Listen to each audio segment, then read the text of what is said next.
Hello. Um, Welcome to Revolutionary Astrology. I'm Otis Bell. I'm grounding into the beautiful lands of the Lekwungen speaking Esquimalt and Songhees nations. It's known on colonial maps as Victoria, British Columbia. And looking at my old friend in the screen from Duwamish territory, now known as Seattle. And we've known each other since we were 7. Hello, my friend Cooper. And just grateful to be in witchy space and share space with you all around the star magic. We we have gone into star magic so much as a camp, and last year we did some deep work with it. And for me, it's a big place, especially even as I've grown so much, even recently in these last 7 months, as we all have, 8 months of this year. Um, the star magic has become an increasingly important tool that I use. Um, and so I'm really excited to come here and connect this thread with witches and our work as a witch community. And yeah, just looking at the chat screen, you guys can use that if you need to at any time during the workshop to communicate. And thanks, Chuck, for being the person behind the scenes doing tech. And I'd just like to acknowledge the spirits of the land holding me and holding this space. And just the intention that as we talk about revolution and evolution, which I squished together in the words revolutionary with the R in parentheses, I think that it's just making the connection of how can we become more revolutionary and how can we do the evolutionary work to become present with what our thread is in community and to even understand some of the ways to do evolutionary work. I think even the work of justice work, anti-racism work, where you're working at a personal edge, you're working for justice of yourself and others in your community. You're working to end violence in very serious ways, looking at all kinds of change. We're looking at change, and there's just this process of change that is deeply at work in our processes of personal evolution. And the edges of our work where we're doing justice work are very much edges we tend for our growth and for the growth of society. They're evolutionary edges. So it's usually a place where it'll bring you into a conversation with your power, a conversation with meaning, a conversation with purpose. And the stars, the astrology is a star map from ancestral lineages. And it's a story weaving tool to come into relationship. And I fundamentally think that is what edge work and justice work is coming more and more into relationship, like with yourself, within, and also outside of yourself, threading into community. And so what I want to present today is some tools to look at astrology as a tool for coming into wholeness and coming back into relationship within. Who are you? What is your story? And those kinds of ways that you can reclaim power, specifically and work with story in the face of shadow, triggers, ancestral trauma, all these things that bring us interfacing with our own power and powerlessness. And if any of you do know astrology a bit, I've been definitely working with Pluto has come up a lot, and I think it's partly because of the nature of our time. We are all facing collective mortality, and then as a pandemic, you know, arrived, I think we're facing it very personally too, that literally individuals will die. And I don't know, that's just this mortality issue is upon us, I would say. And what that is about evolution and change. And in astrology, it's working with Pluto, which contains our initiations into power. So, what a thing we need right now, hey? And like, what a beautiful kind of work to show up this year for me as an astrologer. It, Pluto, yeah. I think that in our initiations and evolution is what we're talking about with Pluto, we can then become more able to be part of the revolution. And I also think there's a personal between the worlds witchy way we're doing evolutionary work is revolutionary. You're literally like astrology is a map for reclaiming power and healing your ancestors. Did you know that that is what fundamentally when you're coming into relationship with your, it's a map for coming into relationship in the face of ancestral trauma and then reclaiming power specific to that story, and then finding your way in the world in relationship. And I think this is like revolutionary stuff. um and as we we can literally use it, you know, for um to become more whole within and then figure out who we are and where we're threading into the world. So anyways, anybody, I was planning this workshop kind of more as a lecture because honestly, these last few months have had a lot of downloads and I have a lot of information. um I hope that's okay.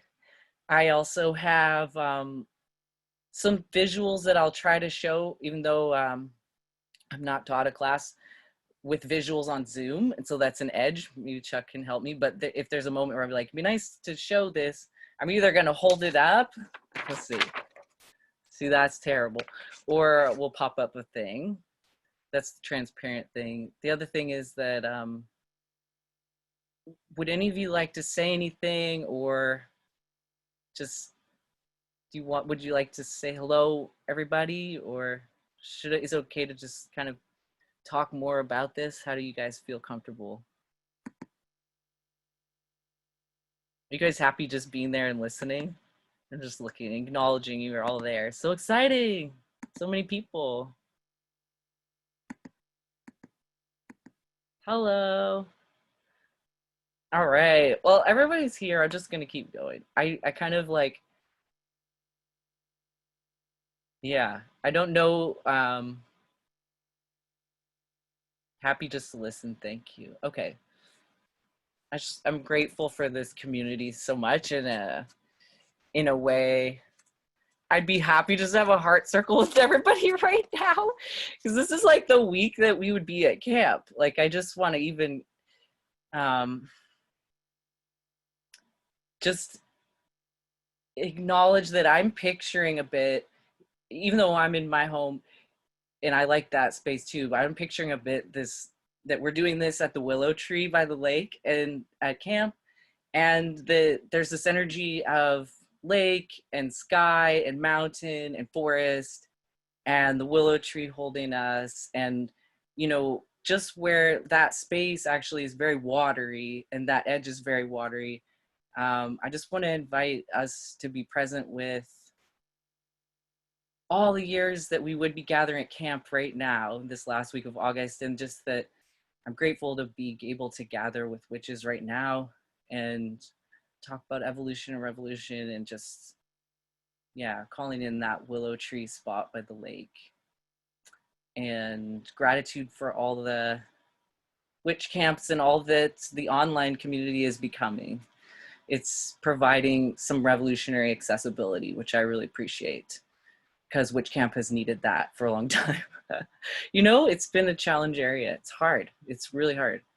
And this is actually awesome online now that we have a little bit more accessibility for who can teach, accessibility for everyday magic, and for people who literally physically can't come to camp or afford it can come. So I'm really excited about witch camp online and to participate in that and just throw something out there, even though I am a really sensitive person, and astrologically I'm a Pisces sun, and 12th house sun is that at that, and I yeah, somebody's raising their hand. So it's vulnerable for me to teach a workshop at all.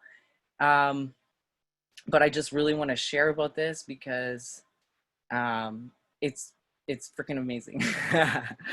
So I'm going to talk about Pluto, and as I said, we're all grappling with death and change, death of systems, death of society, death of normal, and literal death, whether it's climate change or a pandemic or disease. So we're facing death, and death is Pluto, and we're looking at evolving. We're looking at our evolutionary work. So astrological tools for that are really great at this time.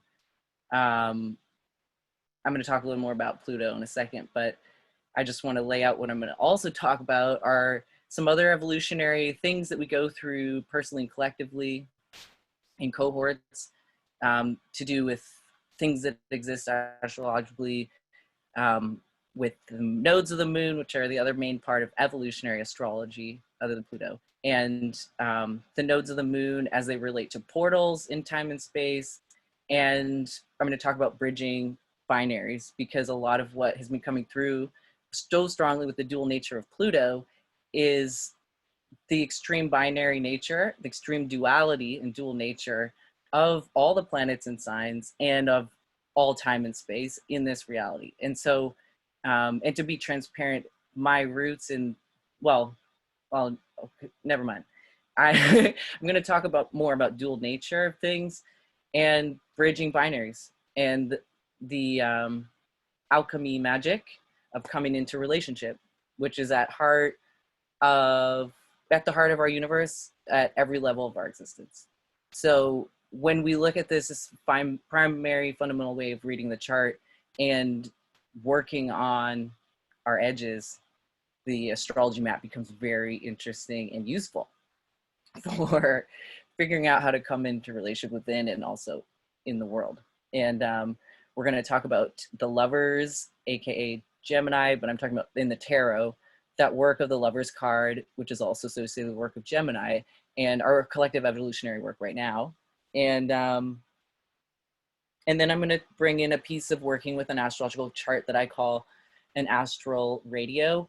It's an intuitive, embodied way of working with how planets and signs come through your body. And I'm going to talk about bridging binary magic so that you can feel what wholeness feels like in your own chart and using binary bridging magic, queer magic to like reclaim power. Because part of what evolutionary astrology is doing is creating a map to reclaim power at evolutionary edges. And I think we can do that at every level of our being. So I'll show a little bit of an intuitive embodied way that can happen. And you can understand how to read your chart for where you need to reclaim power and come back into relationship. Because essentially the chart is a map of that. And if anybody,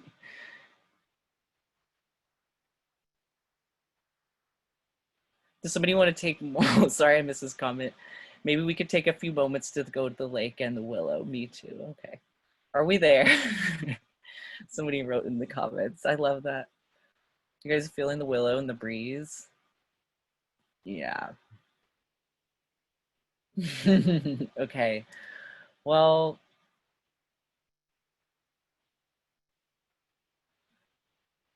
um,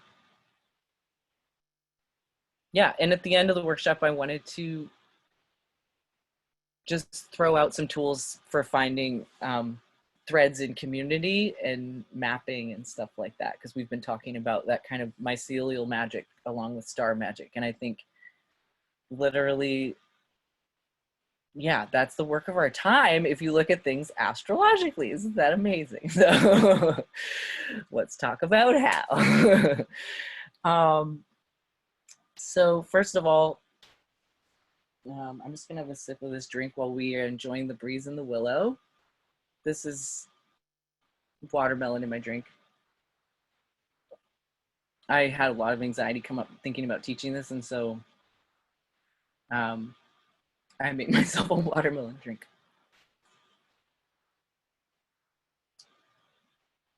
So first of all, we're gonna just talk about Pluto and death, and I would read a poem about death. A sheet of stars to tuck you in, a golden elevator of remembering. What do you have to teach us today? A filament of truth with its needles sewing the world's whole again. I became a rock for the river to rush over and roll around, a secret in the mouth, rolling around on the tongue. I'm becoming what I once feared. I'm becoming what I once hoped. Both, both, both. Um, I've had profound coming homes to my own self as a transgender person and a genderqueer person this year. And the beginning part of this year was a lot about identity as we face death, a lot about relationships as we face death, and a lot about wholeness as it relates to being transgender. And for me, I welcome all of the edge work that is. I literally live, I think, on such a dynamic edge of coming together as a bridging of binaries. It's alive, it's dynamic, and it creates such beautiful things, so many surprising, beautiful things. It's very alive. I feel this edge is similar to what we're working with at camp, where we're going through the forest in the dark and the unknown. We don't know what we're going to find, and it's step by step and guided by intuition. And, you know, as a transgender person, that's very personal and real. And I've been actively thinking about this edge of bridging binaries. So I was doing all this healing work and integration work of that kind earlier this year and having a lot of epiphanies about alchemical magic and the magic of relationship in general. As I was feeling male and female come together in my body, mind, and spirit, and I feel the dance of them so dynamically, and I only make more and more dynamic leaps in that relationship, I understand that the dual nature, which Pluto teaches us a lot about, because it's the most extreme of the planets in terms of its dual nature, in that it's about death and it's also fixed. It's got both so strong. And when we feel into what both is and the reality of polarity and binaries in our reality, it's really intense. And Pluto's where we grapple with intensity, where we then grapple with intense versions of these binaries. And so I find that what was fascinating is that as we were facing death, a lot of people were doing this. A lot of people were like, who am I? And we've had a lot of stuff with like Aries come prominent and things where people are kind of having a major life crisis. And we've had Saturn and Capricorn, just like the death of the system, which is super disorienting. And then we have all this stuff coming in about like, who am I and what are my relationships and what am I here to do? What's meaning? And I think it's an important time to look at the stars and maps because they, as the star maps that contain the information for those things. But it's death that's leading the process back to reclaiming to wholeness. And I think even as a trans person, I recognize this synonymous process with queer blending in any kind of relationship where there's this intense alchemy. It's similar to Pluto work, where you're like blending binaries so strongly, you're living in this alive place where things come together and they form something more than either of them on their own. In fact, it's almost exalting. It's like when you're really in relationship, like I experience this intensely with gender, but every aspect of my being has a dual nature, you know, and the like you could even look at sun and moon, subconscious, subconscious self. You could look at the dual sides of my sun, because every sun, like I'm a Pisces sun, you could look at the dual sides of where you might fall out of relationship and where you thrive in relationship for any sign, any planet. And ideally, what I realize is that not only, well, ideally with Pluto work, you're looking at where you have Pluto as a placement and what you need to reclaim that's binary to it, that's opposite, because Pluto is going to show you where you fall out of relationship. Your conscious self is actually the self that falls out of relationship a lot. And there's this way that the charts actually map for calling yourself bin using queer magic. And like, I'm crazy. I know I've only discovered that more, but I am not kidding.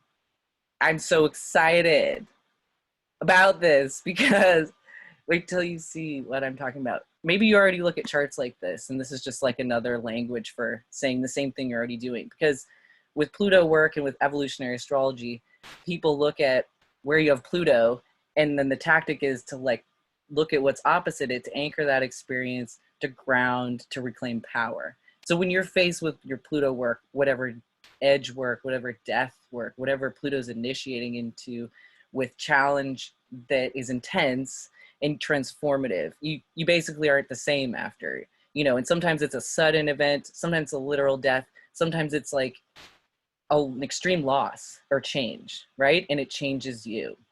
Sometimes it's over a period of time, sometimes it's just like a low grade intense initiatory presence in your life that's like intense and brings up your triggers.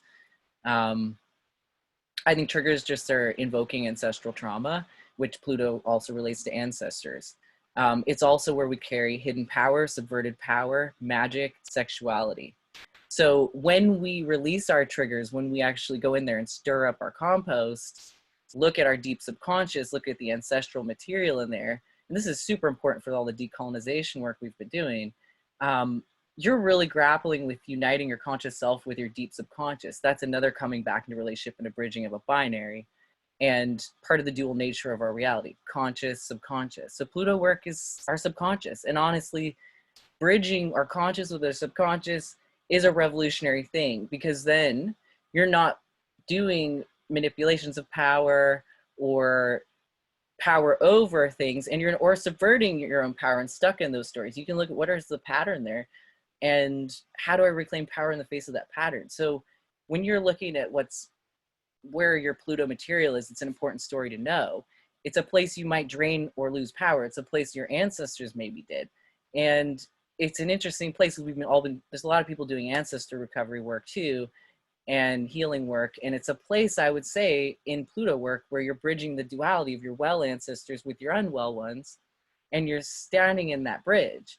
And when you bridge that binary, the astrology is a map for reclaiming power in the face of it using binary bridging. This is what I was working with evolutionary astrology, and it's not just with Pluto, I found out, it's with the entire chart. You can bridge binaries to reclaim power with Mercury, or if you have an issue with your voice, your expression, with your sun, if you have something afflicting or challenging any area, if you have a really hard Mars placement, you can bridge a binary there. With my rising sign as an Aries, I think about bridging a binary for my whole experience, because it's such a big imprint of my constitution. And if you think about it, I study Chinese medicine. I'm an acupuncturist, and medical Qigong, which is a very mystical, philosophical, spiritual path. And we're made of the earth and the celestial energies combining. So there's an inherent way we're all made of a relationship. We are literally a bridging of a binary, and we're made of a relationship. And the rising sign is the sign that imprinted at that moment. It's the horizon energy in you. So I think that's really cool. It's like this imprint of queer magic. It's your edge. It's your living edge. It's what was at the edge when you took your first breath, and that's what created your chart. The astrology chart is created in the first moment of your breath, which is also in Chinese medicine the same moment your entire channel system is created too, which is cool, starting with lung one. So it's like very similar. This snapshot of birth is very interesting, and it's actually a star map of ancestral trauma and how to reclaim power. Hi, Horizon. And claim power. Oh, we were just talking about Horizon magic, by the way. Hello, Horizon. I know. I was like, Horizon. Ember's here in the kitchen cooking, and I was like, hi, Ember. Well, that thing about rising signs, right? But they were all rising signs are so important. Hi. I love you all. We great. Look how many of us are here, just hanging out at the willow tree. Mm-hmm. We've been in the lake all day. Yeah. Okay, pardon the interruption. What? Oh, what do you think? Oh, oops. Hold on, sorry. Somebody asked, what do you think when rising sign and sun sign are the same? What if no planets are in their house opposite where your Pluto is? Oh, okay. All right. Okay, so let's go to these questions. This is great. So thank you, Tessa. Tessa's feeling it. Thank you. So I mean, you don't have to have any planets opposite your Pluto. It's whatever energy is over there. Is there um, a sign? There's going to be a sign and a house ruling it that's over there, and so it's your opposite. It's interesting. It's like the funny, like, what would Jesus do kind of thing. Only I ask that for like a lot of levels of my being. I'm like, okay, I'm having a trigger moment. It's definitely my Pluto work. So what would Aries do right now? Because my Pluto's in Libra and it spins out about Libra shit, which is no fun, folks. It's hard, but because we tend to give our power away. Oops, I did it again. But I mean, then when you do that kind of stuff and you're triggered and you're like, oh shit, I just did what always triggers me, and this is the Pluto work again. I recognize this is probably related to a lot of ancestral imprints that set me up to have this trigger and this pattern because it's Pluto work. So when you're recognized, you're having an intense experience, a trigger, you like it's at a survival level. We're talking death, rebirth, like we're talking it's your ancestors stuff dug up. You got to ground and reclaim power opposite that. So you're like, whatever house and signs ruling it is over there is the energy you want to connect with in order to come back into relationship, basically where you fall out of relationship. So when you start to look at Pluto that way, what's amazing is that you can begin to understand the mechanism of how you experience powerlessness. Powerlessness is what fuels oppression and injustice because it keeps us small, it keeps us separate, it keeps us severed from each other in our community work and our building of a justice movement. So when we're looking at astrology as a map for coming back into relationship with our power, that's a way we can relate with, this is Pearl Pentacle work in terms of the reclaiming class work. This is like reclaiming power and healing that ancestral work, actively attending to that so you can show up in the world in power. When you show up in true power, you can offer something. It's the stepping into right sizeness of the Pearl Pentacle and like being able to work for liberty from your knowledge. You know, this is tapping into your knowledge in a deep way. This is a mirror for your knowledge. What do you carry? What's your story? And how do you work with your story so you can arrive in true power? Then we can show up in the world. This is coming into relationship within so that then you can come into relationship outside. You can look at the chart as a relationship map too. What tends me in relationship? How do I tend relationship? Where's my Venus? Venus is more your relationship out in the world, things that you're drawn to out in the world, people you're drawn to, aesthetics you're drawn to, ways you like to be in relationship out in the world. There's this whole other beautiful astrology work about deepening into how we come into relationship, which is looking at the Venus star point, which is more about the quality of love you need and you love with within. That's amazing. That's almost like, that's deep. It's like, what am I here to feel and feel with? And then that might inform your thread in community, right? There's a lot of ways to map your way into community. If you know yourself though, and you know how to reclaim power when you fall out of relationship, that's a starting point, coming to relationship within. And this is like why we're starting with Pluto work and why I think evolutionary work feeds the revolution, right? It's part of it. It's the heart of it. And I'm thrilled it's actually really done with relationship magic because I am obsessed with Venus, as you can see from the roses on my wall. I really do think, you know, this is love. This is about love, relationship in action. This is what it's like to become more present and more engaged in justice. But on a personal side, there's like this beautiful part where it's like, we're also undoing intergenerational trauma. And the astrology map is a map for that. And that's revolutionary into itself, is to become more empowered and whole. and work with our trauma, know how to. And turns out like this is a map from our ancestral lineages, which have so much trauma around cultural continuity. Turns out this is a map for reclaiming power in the face of intergenerational trauma. Like, holy cow. I didn't know that, but that's what it is. And it is done with bridging binaries, which blows my mind as a trans person too. It's done with queer magic. Like, it's like the whole wheel of the year is this moving polarity.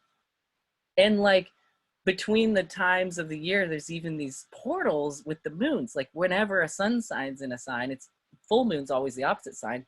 The full moon is the freaking portal to the other half of the year. So there's binary bridges built into our reality in these like deep ways. And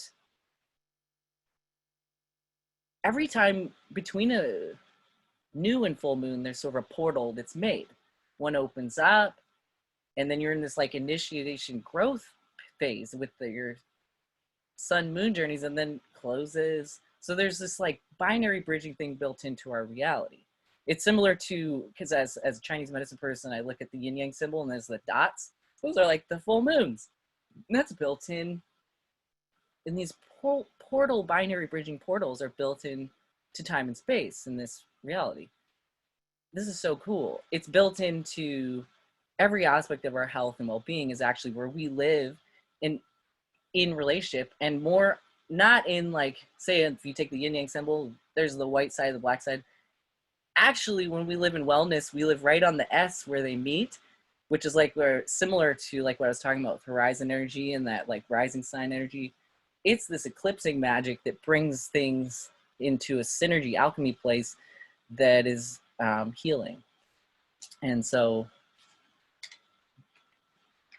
okay, let's go into these questions. Am I understanding right? If you are triggered about power and you are a Taurus, you look at Scorpio and understand how to come into relationship with your power. Dynamic homeostasis. Yes. And Bramble, I know you're a Taurus sun sign. So yes, but this is where you want to think about what's your story with your sun energy and your expression. So your sun is a Taurus. What are you here to express? What is Taurus as a sign initiating you in this life about being expressed and about your creativity? And then you can look at like, whoa, what qualities of Taurus might be wanting to come through me as a sun? Like imagining like what initiation that you're having as a solar self, because that's your sun sign, right? What kind of expression might be wanting to come through you through Taurus? And recognizing that when we have a sign initiating your life in that sun, right? Like the more I feed my sun and work with, the happier I am. So that's for sure, you got to feed Taurus. But if you're triggered about self-expression, about like your sun comes through as the center of your reality. So if you're off center, if you're not sure, if you're not right sized in a way where you're really like expressed in your sun, you can definitely fall out of relationship. We all do with our sun energy, right? We can just be not expressed and not full in our expression. And so if it's a Taurus for you that's ruling your sun, you definitely want to ground out across time and space, across the binary of your own chart, and come back into relationship through reaching and grounding through Scorpio. And what that will do is take your Taurus energy, mix it with Scorpio energy, which is a water sign, which is really the mystery and sex and magic and power and death and rebirth and phoenix archetypes. If you want to take your Taurus's comfort and your Taurus's feelings of being bogged down and heavy and really like triggered in a way that's really earthy, right? Slow moving, hard to change, right? Taurus is earth fixed. It's like, blah. So you might have an expression issue with your sun self coming through in a struggle through Taurus archetype, and you do want to reach for sex and magic, and you want to wake yourself up with mystery, and you want to take that scorpion tail and just wake yourself up. And then the bull is awake again and hanging out with the scorpion when they become friends, and when you're whole in that way, and you understand you're not just whatever you're stuck in as a Taurus. You're actually also this fierce magical water creature that Scorpio energy is. It's about mystery and all kinds of interesting power to reconnect with, magic, sexuality, whatever is going to wake you up and feed you in that relationship in that triggered moment. So you get to tease out your own story. The astrology map's a tool for weaving story. It's very personal. Like you can look at the archetypes and what might bring you back in relationship, and you can hear for your own intuitive, your guides and your ancestors saying, this is your story. This is your version of that. Yeah. And so let me just check where we are in time and what I want to go to. Yeah, so this is something you do at every level of your being. I look at Pluto for evolutionary work because it's the more intense versions of those experiences, the things that really change you, things that really bring you to your triggers and your edge, and that relate to ancestral trauma. I think it's cool to work there, just saying. It's also where I learned to do this technique of bridging the binary. I find it applicable for your sun. If you have issues with self-expression, work with your sun sign on bridging binaries. Yeah, work with the polarity magic. But I'm going to show you, like, basically at the end I mentioned, or just a little bit, I'll show an astral radio. And so I recommend looking up evolutionary astrology books. There's one about Pluto and one about all the signs and houses called Astrology for the Soul. Both of those books were really great. I also just am making this, I'm extrapolating on what evolutionary astrologists do with Pluto and with the nodes, which is on an axis of evolution between binaries. And I look at, and I've taken that with the whole chart and I found that it's extraordinary. And basically what you're looking at is this thing that I've been nicknaming an astral radio, because it's your polar self. It's your opposite. And this is why I brought up the Lover's card and Gemini archetype, the twins, is that we're really working with polarity magic and our opposite. We're in a Venus star point Gemini portal. We have just gone into this shift where we're working on the nodes of the moon, which are the other part of evolutionary astrology collectively, where the nodes of the moon, which are the elliptical poles of the moon, they're like, it's a oval, and the nodes of the moon always have two signs on the elliptic. And it's for about a year and a half, 2 years or something. They'll do that, and it's where the collective is evolving during that time. So right now, the nodes of the moon are just shifted into evolving out of Sag into Gemini. So again, we're learning this Gemini magic. It's the Lover's card in the tarot. It's about coming into relationship within, coming to wholeness. So I think this work is really important with learning how to bridge binaries, learning what your polarity is. Basically, because of how dramatically it's a tool for reclaiming power, for one. But for two, it's about coming into wholeness and understanding what that feels like. And so, yeah, but it's interesting how it's like the work of Gemini and the twins and that archetype, and that is what the node of the moon is evolving into right now. So we're learning not only with Gemini how to come into relationship within, but also how to come into relationship with your community and your network. And with Witch Camp, we've been doing decolonization work alongside mycelium and stars. And now what I'm seeing is that these star maps are actually a map to come into relationship with yourself and with your community. And that's very mycelial. So this is very congruent. I'm feeling it. And I think, like, what I want to introduce with the astral radio is this idea that you have a complete opposite for all of your placements in your chart. And that a profound thing to do with the chart is to bring it alive in another way, which is that to know where the planets and channel through the levels of your being in these energetic centers that in Sanskrit and Ayurveda we know as chakras, in yoga, and also in Chinese medicine, they're energetic centers, they're diaphragms or passes. And also in astrology, there are ways the planets channel through these levels of our being. And it'll be very, if you've never done this before or seen this, it'll be very familiar when we do it, when I unpack it, because it's just like, oh yeah, of course. But so we have these different initiations happening at the levels of our being, and you can work intuitively and embodied way with the planets too, which I think is a revolutionary way to work with a chart. Because being intuitive and embodied, it turns out, is decolonization work on its own. But so when you look at, so talking, your crown is Jupiter. It's your conversation with the cosmos. And your third eye is Neptune and Uranus. It's your visionary, intuitive mind. And it's Mercury in your throat, initiating your voice. Your heart is Venus and the moon. It's a relational self.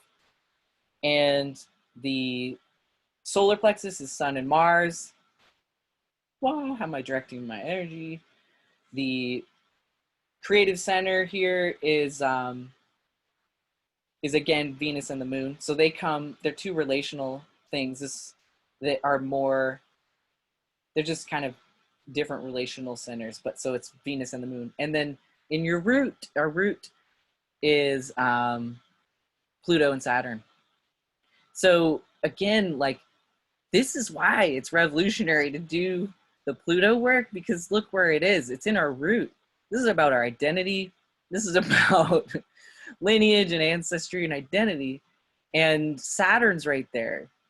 That's about structure, society. It's also about tradition and ancestors in this other structural, earthy way, in terms of history and whole time and, you know, lineages and the ancient wisdoms and stuff. So you've got this like dual nature of at our root itself of Pluto and Saturn, where you have tons to connect to with ancestry, tons to feed identity in terms of our roots and feeling rooted, and then also a lot of trauma, especially around loss of ancestry and identity issues. So when we want to be like most effective for our justice movements, we got to be rooted, right? This is a lot of work that a lot of people turn to, is like, well, what are you rooted in? Who are you? Where are you from? And so we have to be conscious about doing that work. Part of what's in there is our deep subconscious, our ancestral memory, our intergenerational trauma. And of course that feeds into our sense of wholeness, powerlessness, or power, and what we make of that in terms of Saturn down there in our root too. And so it's just an interesting place to work and to watch the planets that way. Because like when you think about like,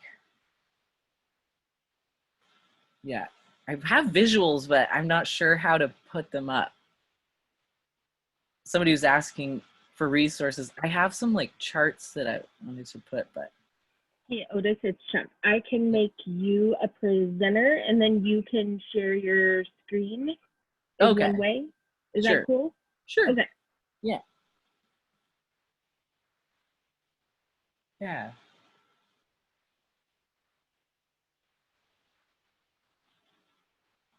So one thing like about just the collective evolutionary work we're doing now being in Gemini, because of the nodes of the moon having shifted into North Node Gemini, yeah, I find it really amazing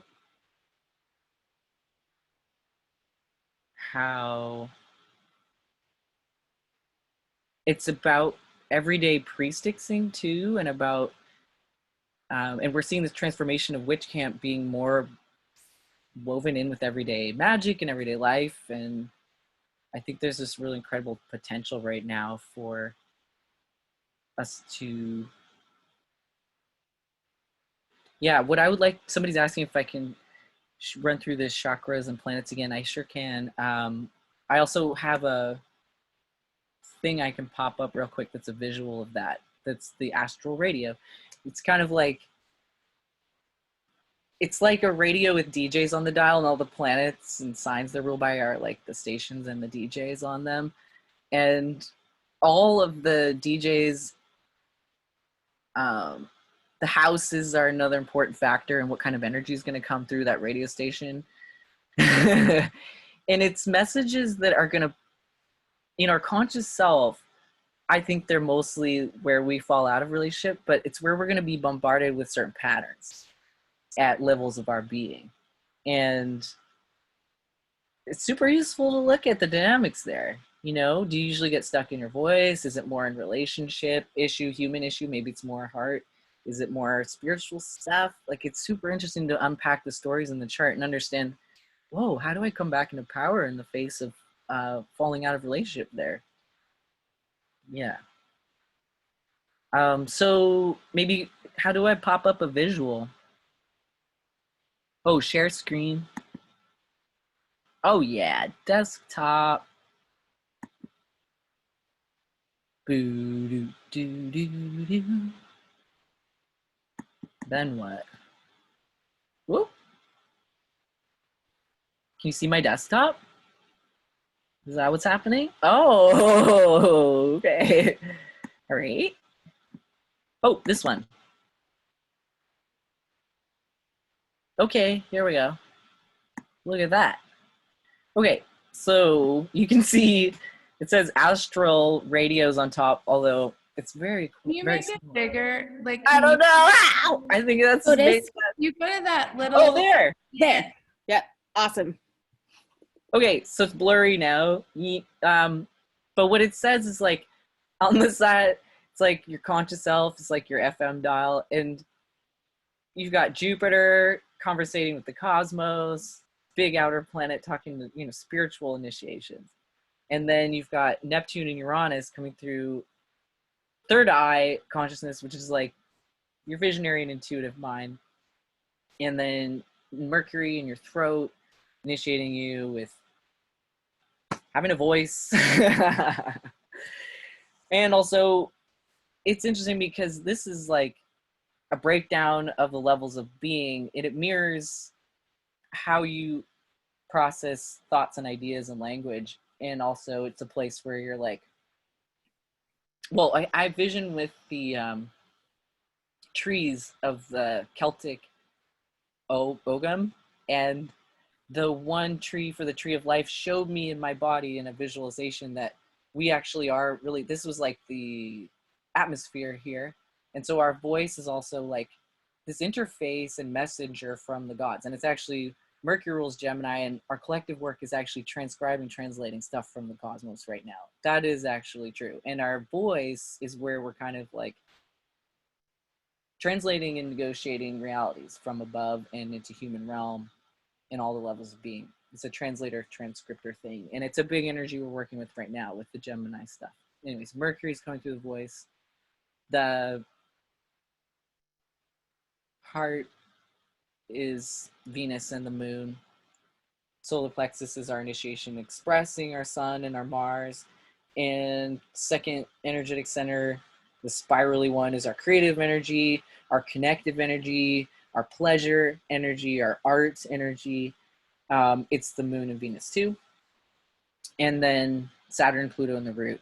And you can see Saturn's the house, the structure, and Pluto's the basement. So it's like our deep subconscious forming the structures we create, forming the society we create.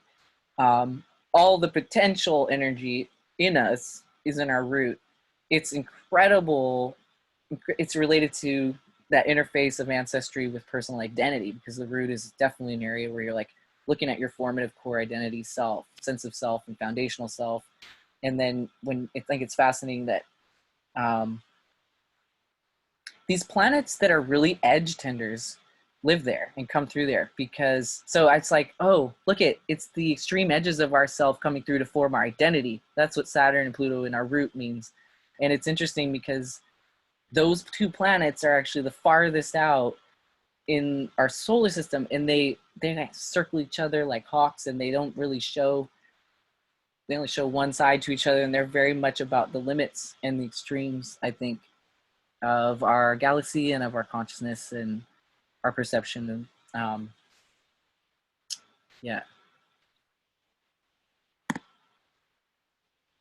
yeah, so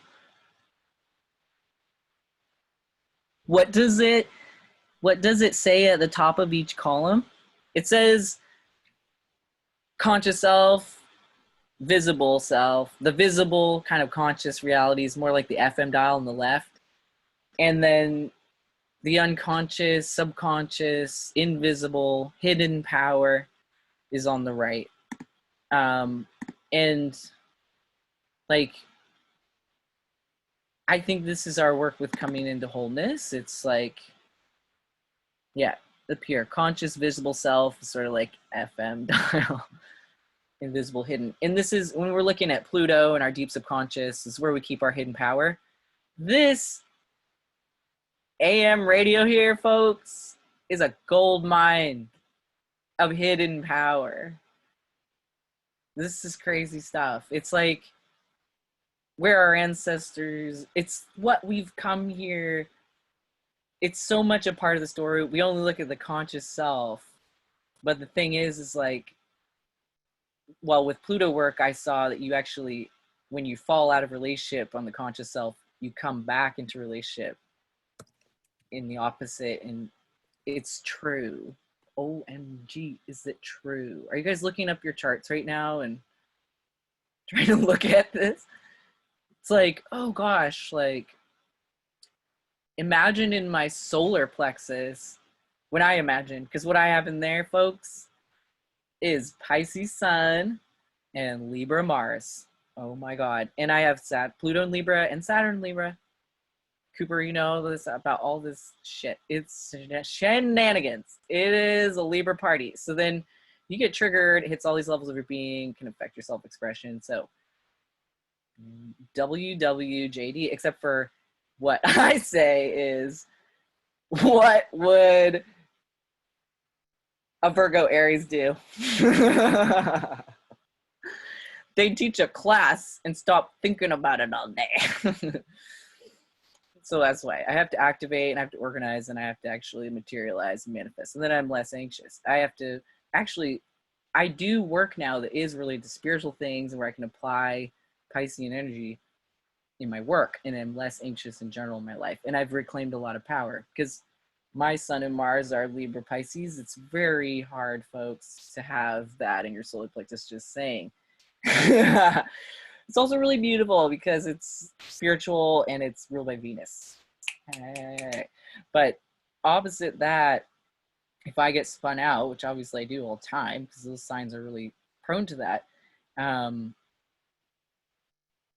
I anchor in Virgo and Aries. What would they do? Oh, Aries is like, I know who I am. I got this. Aries is super grounded in its power. It's like cardinal fire. It's super grounded fire. It's just like, boom. It's usually like, okay, maybe you just need to like move, create some movement in your life. Maybe you need to take action on something. Just like, do you, man. And then Virgo's like, you need to pay more attention to the details. You need to actually finish that thing. You need to organize this. You need to just put a little energy into cleaning and your work and you'll feel way more grounded, buddy. And it's true. But so yeah, you can look at this for Pluto for deep subconscious ancestor stuff. And you can also look at it for any other level if you're being like the sun or your relationship stuff. The moon is a lot about intuition and embodiment and emotions. It's a huge area that we do work, and huge area to bridge binaries. Yeah, I don't think it's as big of a challenging place for me. It just depends. But yeah, you can do it where you have other planets and asteroids like Chiron. Is the wounded healer. That's a huge area where we are actively tending edges. It's a great place. I think the rising sign's really great too because it affects a lot of things.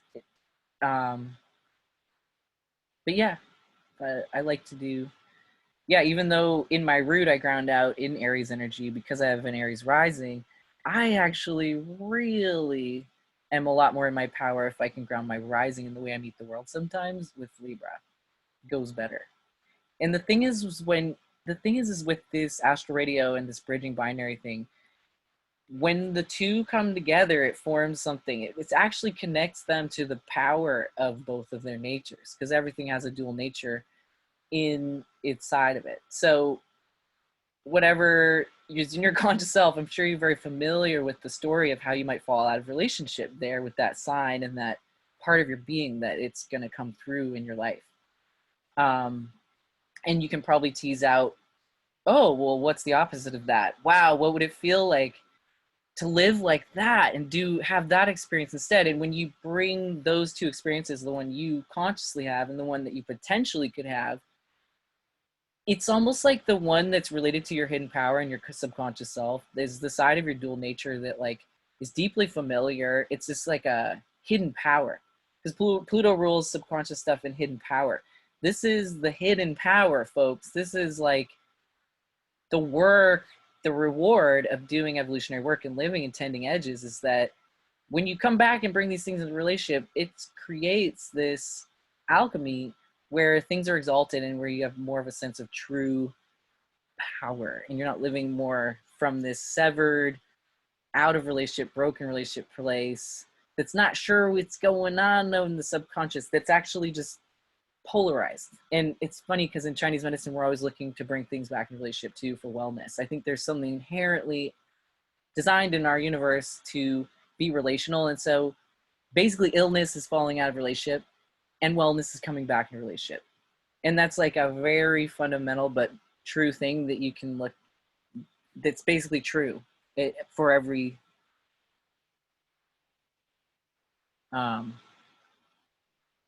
kind of coming back into wellness. So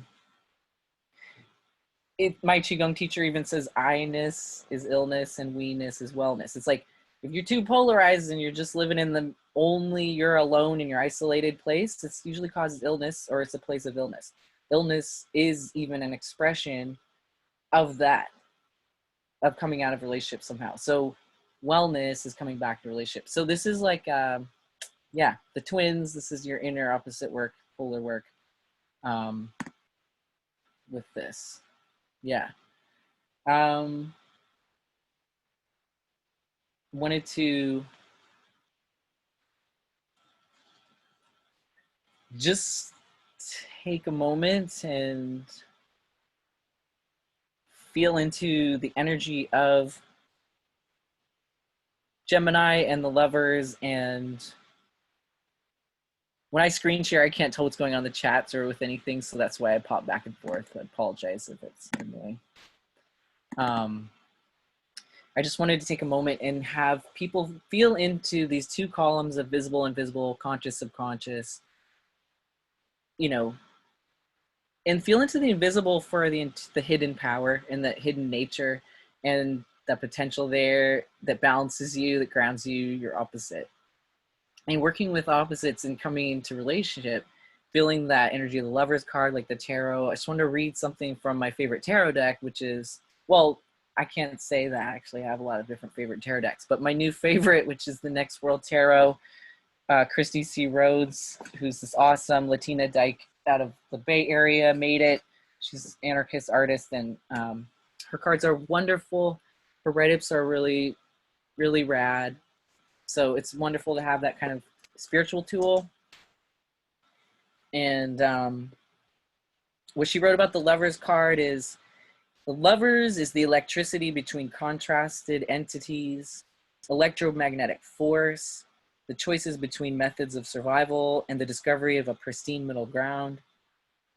The Lovers are a sacred place where power merges from the spine, the feeling of warmth and belonging. The Lovers are two halves of a whole, intuitively joined at the hip and made for one another. The Lovers intersect at moments of calm, resilience, and moments of pain and dysphoria. They offer a connection that truly reciprocates, one that truly holds you.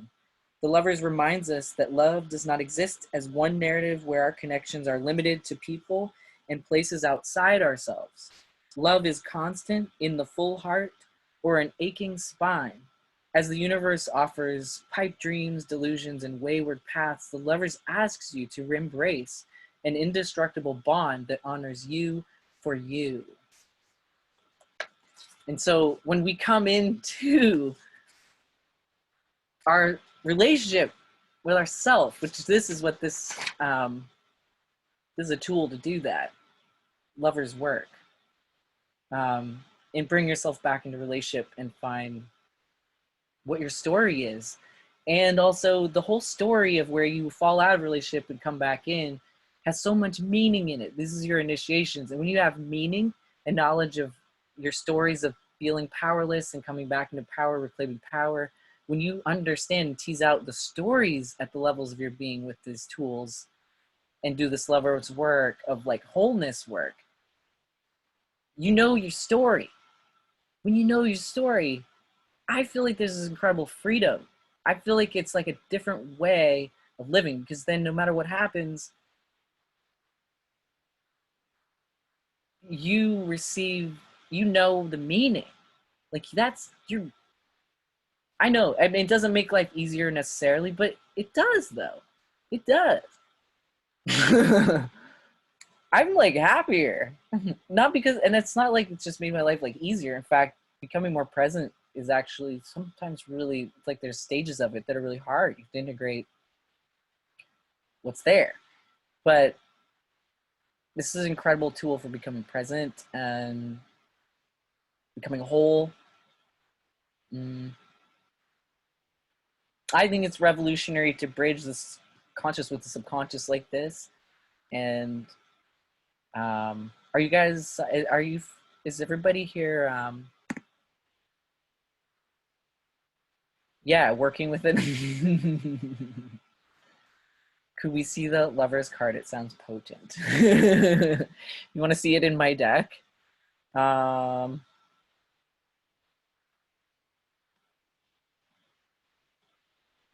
have to pause and go around and get my deck, but I could. The Lover's card is in every tarot deck, though. It's a great card. It's the number 6. Can you run through an example working through this? Yes. Okay.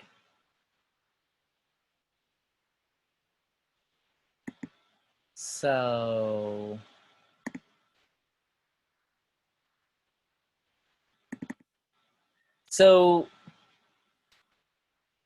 do I want to work with this anymore?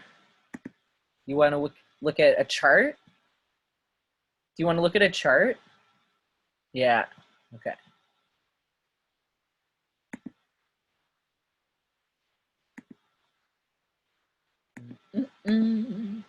Does anybody have a chart that they want to work with, or do you want me to work with mine?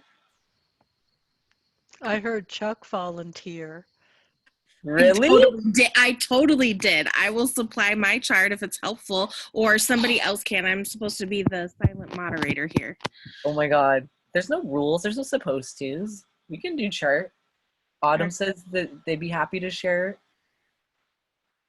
I do readings. Yeah, I do. And I do medical qigong. So what I like to do is, and tarot. So what I like to do is combine those things and then actually do a little session remotely too. You can do it remotely to help move the energy through with qigong, which you can do remotely. So I like to work that way with charts. Yeah. Oh, hey, what's up, Chuck? You got the chart. Okay, this is great. Oh my God. See, this is why watermelon and lemon verbena came with me. This is fun. This is actually like so fun. Because, so folks, feel free to unmute yourself, speak up, and ask questions or just like participate in any way. But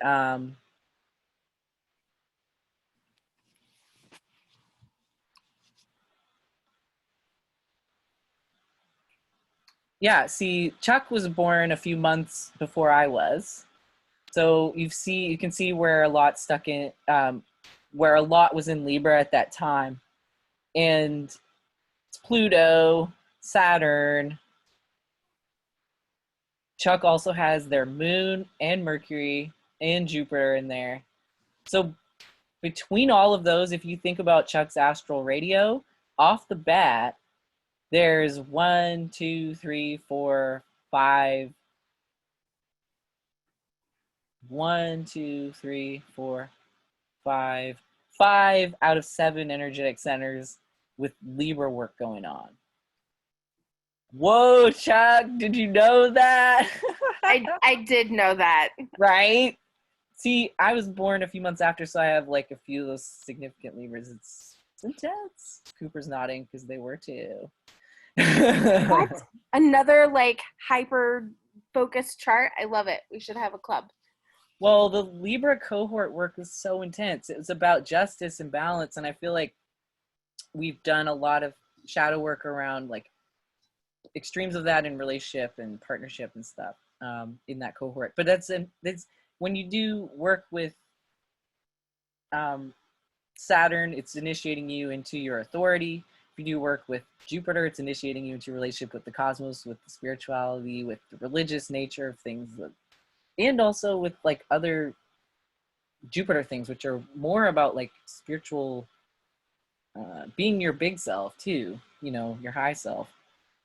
But everything is like that. So Libra, yeah, a lot of lessons there. But so for you, Chuck, if you have a sense in your life of falling out of relationship because of all the heavy presence of Libra, maybe there's Libra things that make you fall out of relationship.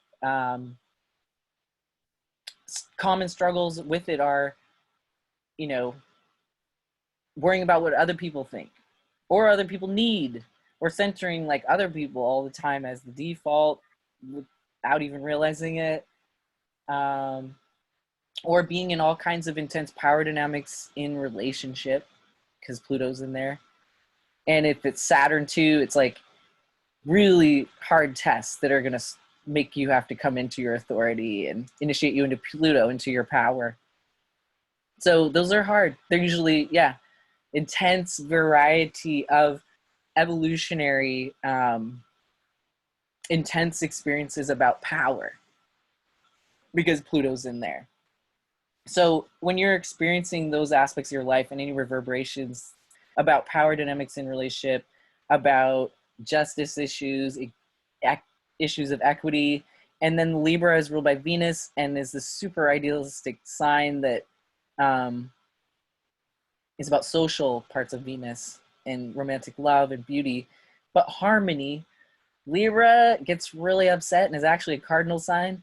I like the metaphor of like it's an iron fist and a velvet glove. Libra. So the triggers are about justice and the iron fist comes down of justice. But Libra likes the velvet glove, and so it like has this dual nature that early struggles with and can get really stressed out. So you want to reclaim your power a lot and ground that experience of falling out of relationship in those ways of Libra by coming back into Aries, which is Aries would never give their power away. Aries is like, I am here, I am me, I know who I am, I know what's true about me.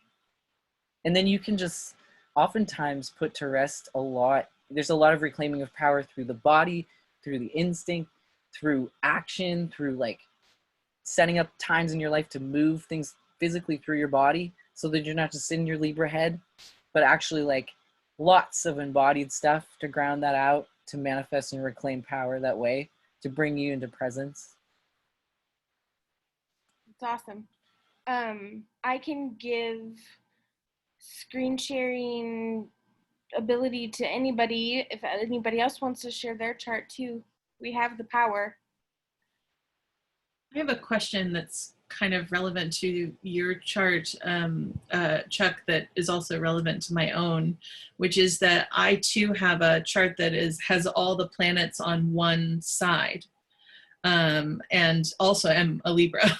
And so it's interesting to me that I've had people comment that for someone whose sign is about balance, that my chart is the most unbalanced that they'd seen, which I think is mostly just humor. But I think with what you're talking about with this kind of going to the opposite and going to the other pole, I'm curious if you have any kind of comment about that, or if that kind of reveals anything in your mind about the work that we're doing, or the elements that are helpful to note.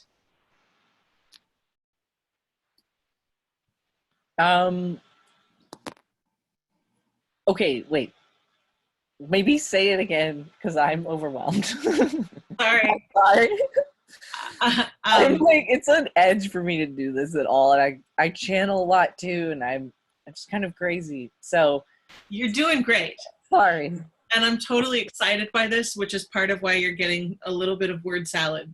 Yeah. Okay. So, I'm a little bit brain salad right now because it's just a lot. But yes. Okay. Say it again. speaking of Chuck's chart, just because it was most recently loaded, Yes. my chart has a similarity, which is that we both seem to have all of our planets and things on one side of the chart. So for me, I have everything over on one side.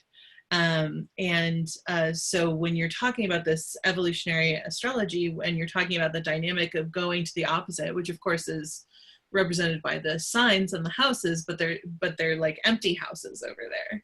And so I'm curious, when you see someone who has so many empty houses and so much energy of having to balance with an empty house, does that tell you anything, or is there anything that comes out of that that's useful? Okay, well, I think it is useful because people who have planets over there opposite the thing. Okay, here's what I think. Opposite relationships in astrology are an aspect that they say is more Saturnian. It's more like Saturn, which is another weird thing about this oppositional magic because they're usually considered very limiting. Usually it's not where you would think of would be this like great gift. In fact, in astrology, we've been taught to kind of like approach these oppositional relationships with a lot of fear and begrudgment. They're the challenge places in our chart that are more Saturnian and limiting. They're like the places where we're going to experience limitation. Whereas a 90-degree one's a square, and that's considered more like Mars energy, more confrontational, more challenge energy. And where you have to go through this initiation that's Mars like of like separation and like individuation. Those are the squares, and then oppositions are more Saturnian in nature, more Saturn-like. They're gonna.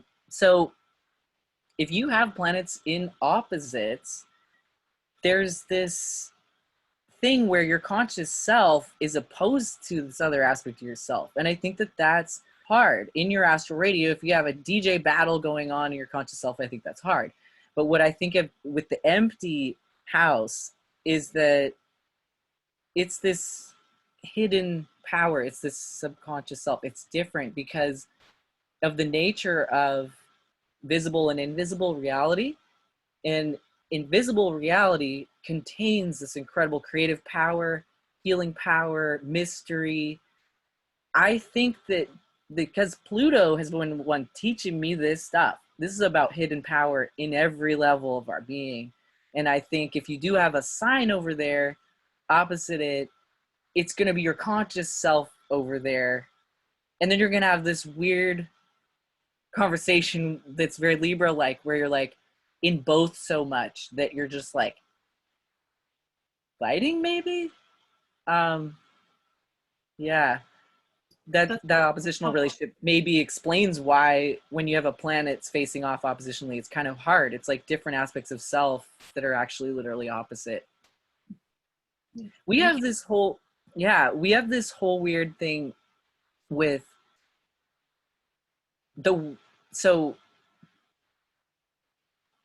with our brain matter. They don't even know what a lot of it is for. And even in our DNA, there's a lot of it that's actively doing stuff, but a lot of it's this passive DNA. They call it junk DNA, and they don't know what it's for.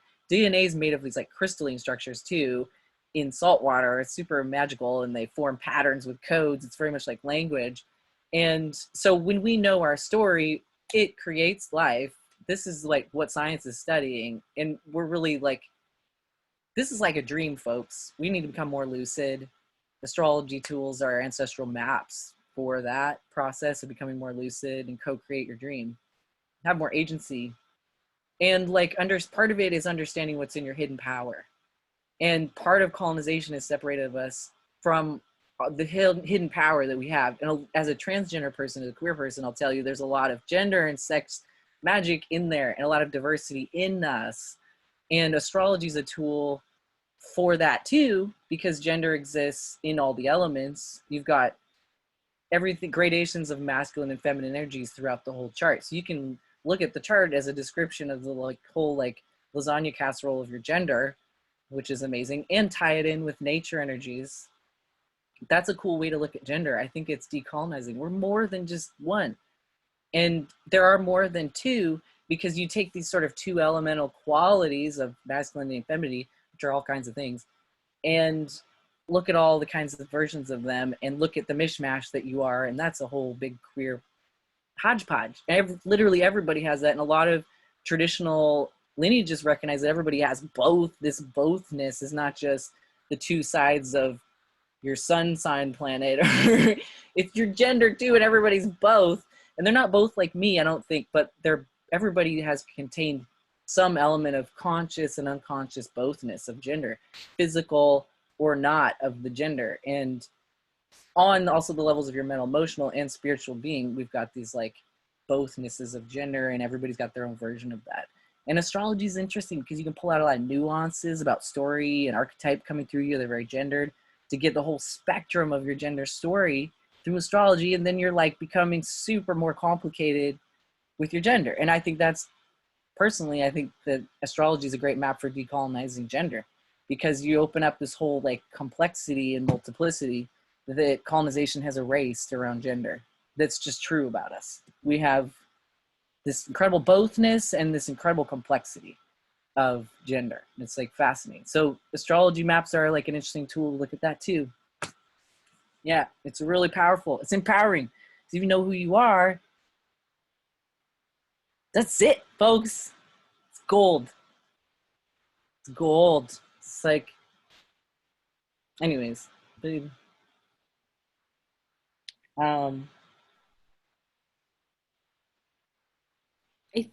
I think folks have the power. I went in and changed a setting to share. I know we had Cooper and Autumn. I think I both volunteered to share. So go. If you have an issue with it, let me know. But I think you should be allowed, like, have a permission to do it. Oh, all right.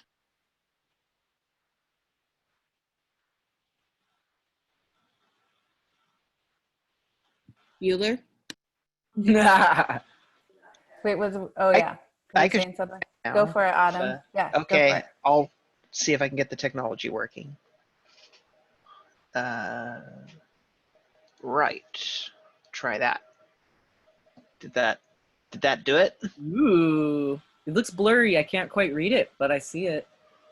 Okay. I'll try and like, I don't know if this is gonna help or make it even worse.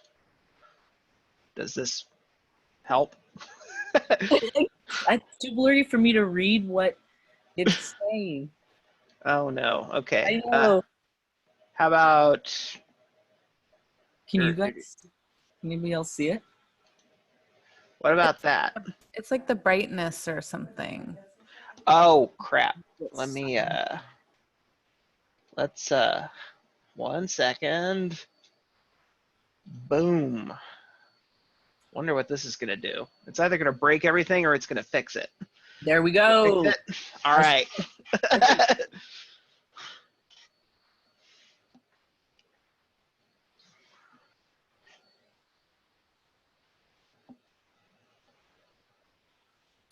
So your sun and moon are opposites, which are interesting. Yeah, born on a full moon, I guess. Yeah, cool. So it's interesting because I was just like in that weird little blurb we were looking at black screen. I was just thinking about how I was speaking about the portals and about the portals built into nature. That's like, what an interesting one. And I think about yeah, it's like a very bridging of a binary kind of moment in to be born in. A lot of both energy in there. Like places in nature that have a lot of both are like, yeah, when like a full moon, because it's the energy of one sign shining on the energy of the other. And it's opposite. So the full moon is this big binary opposite explosion. And I think it's a portal to the opposite time of year. And just an interesting place of binary bridging, that queer magic that happens. And like, I don't mean queer as in like, I identify as queer and I'm oppressed as a queer person in society. Like I am, but I'm also like talking about just like the inherent queer magic that is in alchemy and it's in basically creating anything when it bridges a binary. So queer and magic at that point, to me, kind of becomes synonymous.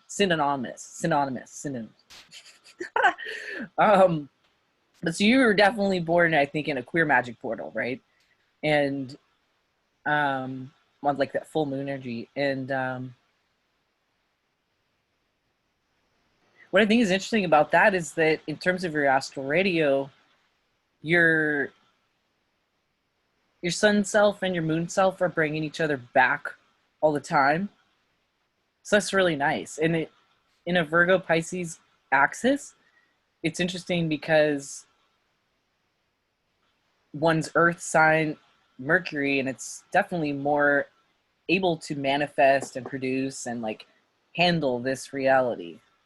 That's Virgo. The other one is Pisces, and it's Neptune ruled, and it's very watery and spiritual. So I just think it's interesting that these two, when you bridge these together, you really get practical healing manifested, right? And spirituality and art. And so when you're bridging these two together, in your conscious and unconscious self, in your sun and moon self, you're bringing yourself back into relationship.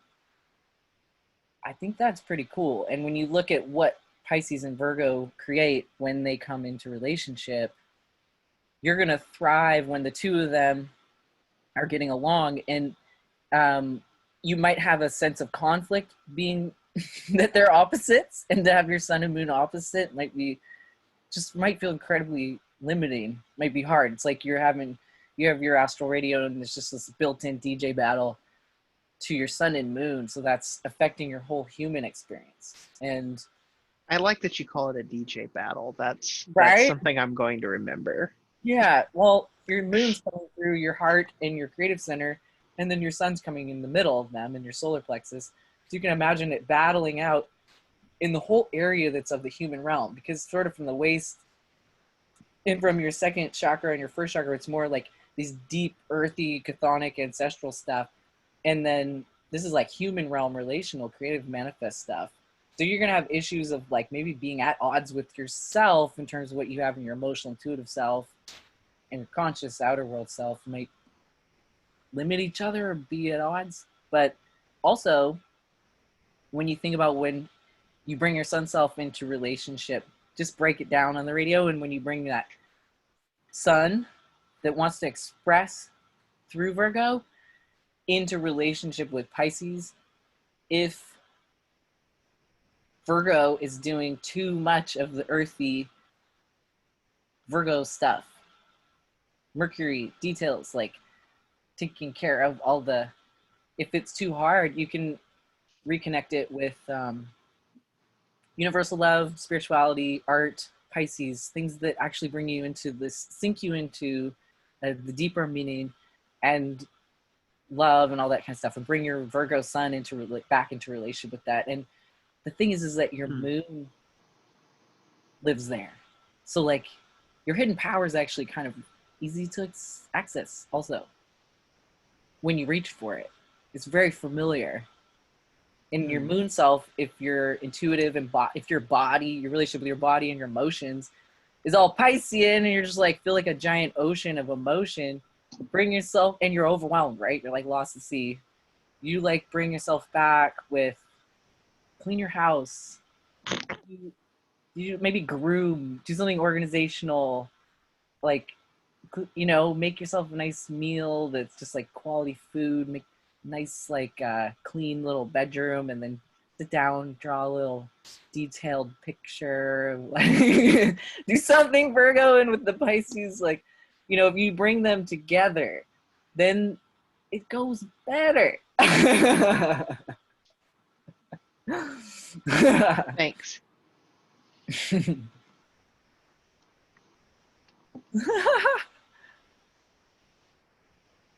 Aw, thanks for sharing. You're welcome. Yeah.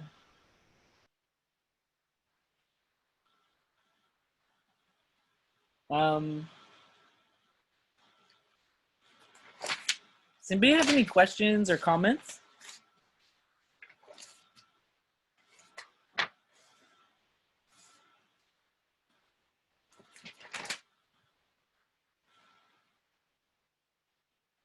So, like, now that we've looked at, like, anybody else want to go next? Do Cooper, you want to share? Yeah, I'll share mine. When you asked, Horizon was like, share yours, share yours. Really? Tell them that your Aries lover wants you to share. Because she keeps hearing you talk about Aries. She's like, whoa. And I'm like, yeah. Whoa. Okay, here we come. Let's Well, see. it's interesting to learn who we are in wholeness, in our whole, because the hidden power is kind of like our potential. Mm-hmm. Look at physics. This whole realm's based on potential. We got to tap into that shit. Okay, so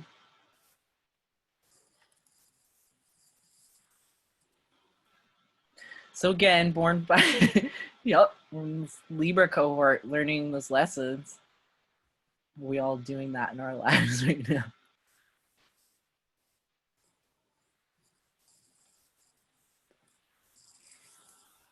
So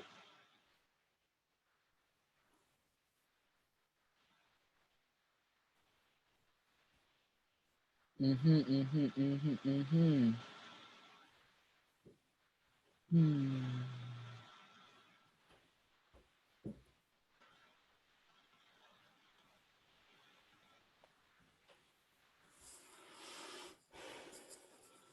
Mm.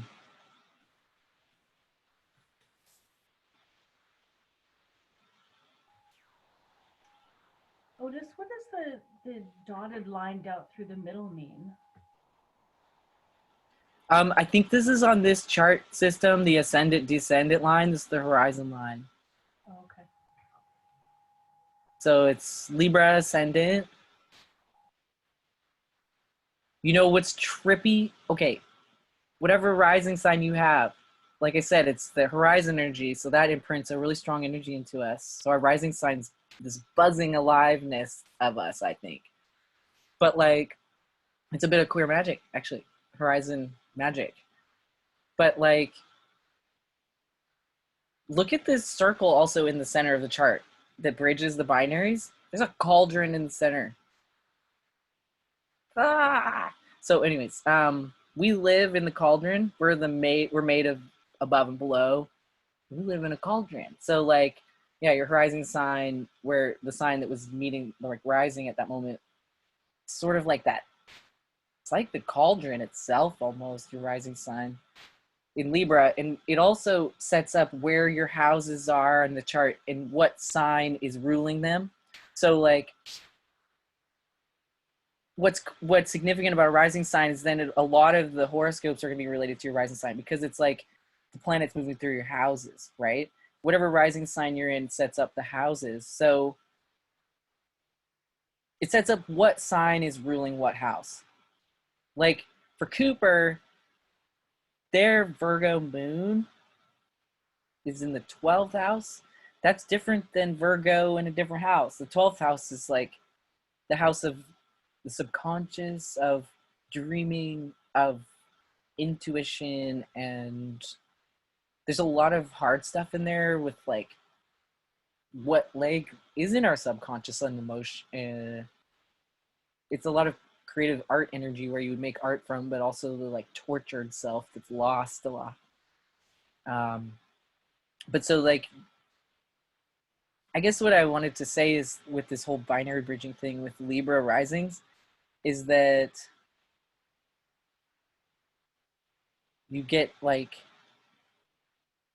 this weird polarity throughout the whole chart where every house is ruled by its opposite sign in a Libra rising chart,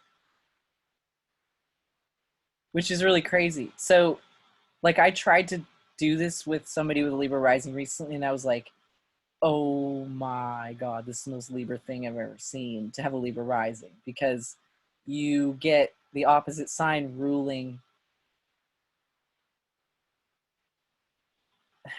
Do you guys know what I mean? Like, Libra is at home in the 7th house. Aries is at home in the 1st house. On a Libra's chart, they're all flipped. all the houses are ruled by their opposite signs. But Libra rising, and Cooper here is here to really understand duality and bridging binaries in this way, because everything is built that way. Everything. And like Birdie, I think you said you're Libra sun, right? We looked at your chart. You were Libra sun. I'm also Libra rising. I just said I'd share Rising. if there's time. So if after you're done with Cooper's, if you want to see mine, I'll show you. Sure. I mean, it's a trip with the Libra rising because you're. I also have Sun in the 12th house and Pluto in the 1st. Cool. Well, you'd be really great at.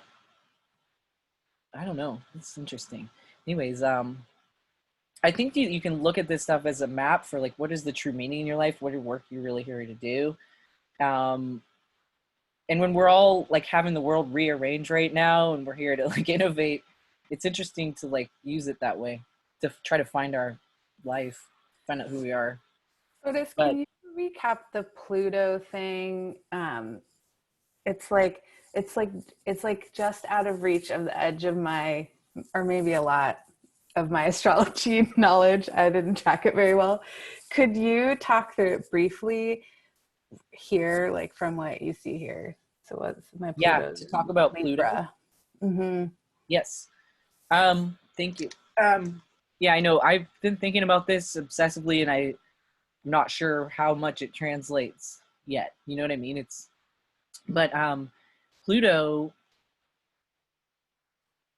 just in general, is where we are initiated into relationship with power and shadow through a lot of shadow work and situations that stir up what's in our shadow.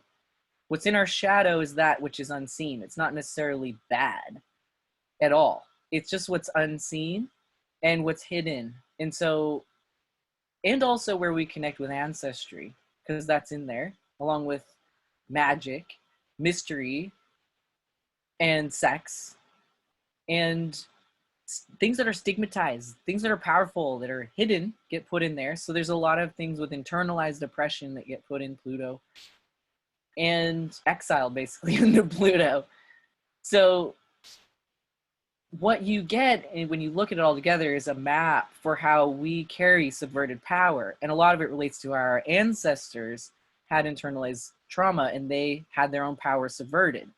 That's the ancestor piece. And I think when we look at reclaiming power specifically to where we have Pluto, which in your case is in Libra, and we can tease that out, you'll find your story in there of what Pluto has been initiating through in relationship and partnership, because Libra is about partnership. So in the area of your life with Libra, you're going to go on some Pluto initiations. They might be with actual partners, or they might be, maybe it was like your childhood and all the partnership dynamics of your parents, or maybe there's like intense dynamics wherever you have Venus, which is 8th house. Yeah.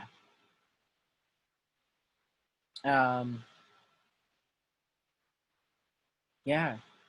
Right. So you can see like, because Venus rules Libra, where you've got a lot of stuff, you want to maybe look at the rulership of your Venus, and it's over there in 8th house in Taurus, next to Chiron, talking about it. So you can start to tease out your story where you're like, oh, my issues of Taurus, Chiron, and Venus, what are they doing in that 8th house? It's like, what are your stories that informed any kind of initiations you've had in relationship with power and powerlessness, where you might be channeling some ancestral patterns?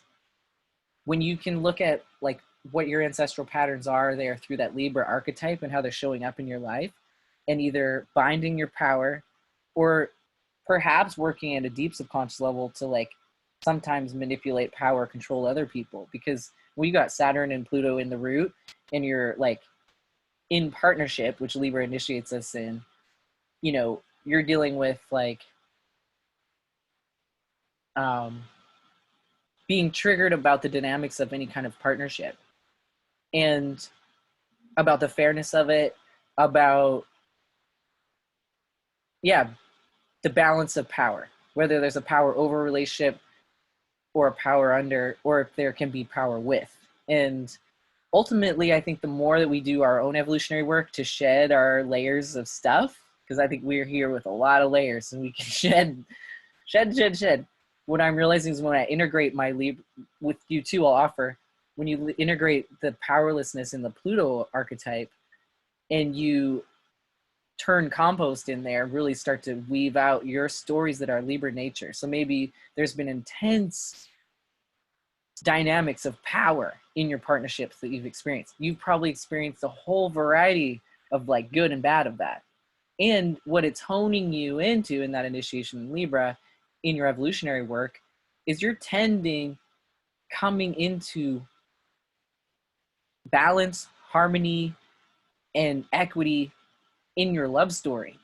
And you're like in conversation with the active healing edge of your ancestry as you tend your own healing and coming into healthy love. You're also tending this healing edge for your ancestors and you're reclaiming power. What you have to do, as we know with the bridging binaries with Aries, is like the more you're in yourself, the more you can be in healthy partnership. And that's the conversation between the Aries and Libra axis. And it's like, usually, you know, the work that Aries can offer to that Pluto work of evolutionary work of like getting spun out in with other people and in partnership is like nurture your Aries, nurture yourself, reclaim power there, manifest yourself there, actualize there, anchor all the triggers there, and you will end up actually living into some of those evolutionary lessons with like harvesting with the compost. If you involve the compost, which is a lot of Pluto work, then you can start to like grow what you want to grow, right? It's almost like when you're bridging, because I've been a farmer and a gardener for years, and like this is compost work with Pluto. It's like, what kind of Libra compost can I take and spread on my garden? But it's like, we just have to actively engage with it. I think this is just a way that, yeah, this bringing it back into relationship thing that Pluto taught me to do with evolutionary work, like, it's such a gift. Turns out it's like cool. It's like, yeah,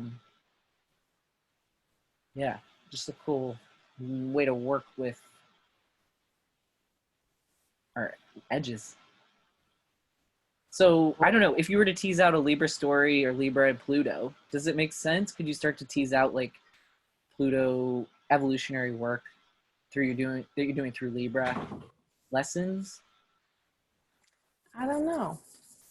What I'm gonna do is I'm gonna go back later. I'm gonna listen again to how you describe it, and then I'm gonna try and think about it because I'm like, okay, folks, I'll be transparent. I am a Pisces sun with Aquarius Mercury, and it's like Sag up here. Like I'm really far out, kind of in the planets, like, and I sometimes have a hard time being here. So just keep asking questions. Like, I don't know what I sound like. I mean, I love you so much, and I feel like I'm really enjoying like it's partly too that like my depth of knowledge of astrology is like just like a little bit down, and that I'm like digging, like I hadn't ever really thought about Pluto very much, right? Well, or tonight, so I'm just like, okay, integrating that. And so what I've been noticing with Pluto work is that it's ancestor work, and there's like this way where Pluto, I started out this workshop with it because it's this incredible potential of hidden power.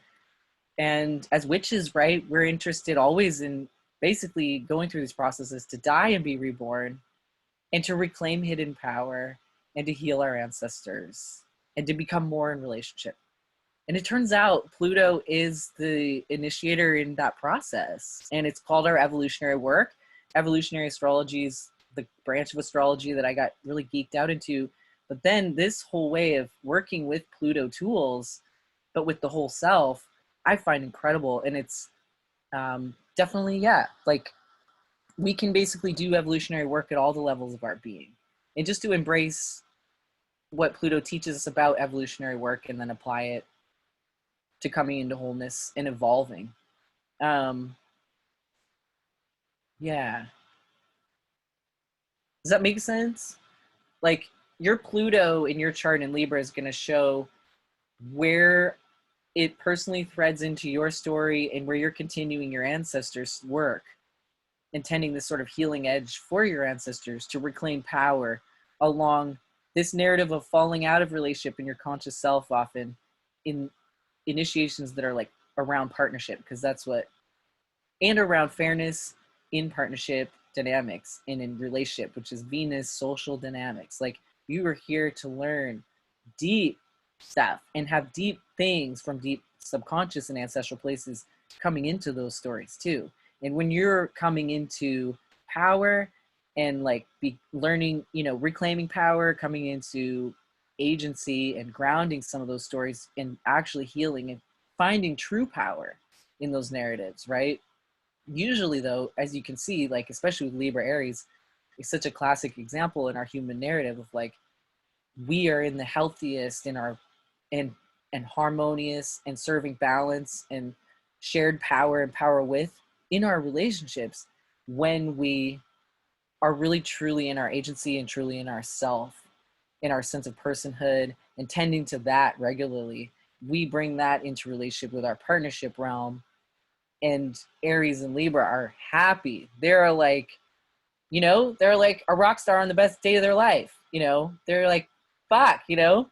So when you bring things together, it just like exalts, and it's the synergy magic. It's the queer magic of the bridging binaries. It's what makes us human, and it's bridging shadow with consciousness too. It's actually engaging shadow, and this is like tapping into Jungian psychology, which has studied a lot of Chinese medicine, and a lot of Chinese medicine Taoism looks at like levels of deep subconscious and like ancestors and human level and then celestial level, and we're just like bridging all these things. Turns out in astrology it's linked with all these European traditions of alchemy healing, and they're bridging body, mind, and spirit too in these three levels. And so when we start to work with astrology in this embodied way, engaging like how things come through and manifest here, and what are the stories, and how do you work with your stories to bring yourself into relationship, it's like a cool way to look at the chart as an empowering tool, right? I don't know. I mean, once you do the Pluto work and you figure out how to tend to what's there in proactive and reactive ways, right? You can build more resilience and build more presence, and then be able to respond in the world. We're wrapping up, we're coming near the end, but I wanted to share, there's a piece of magic that I think is really important about finding mycelial threads, and it's part of like our collective energy right now to do that.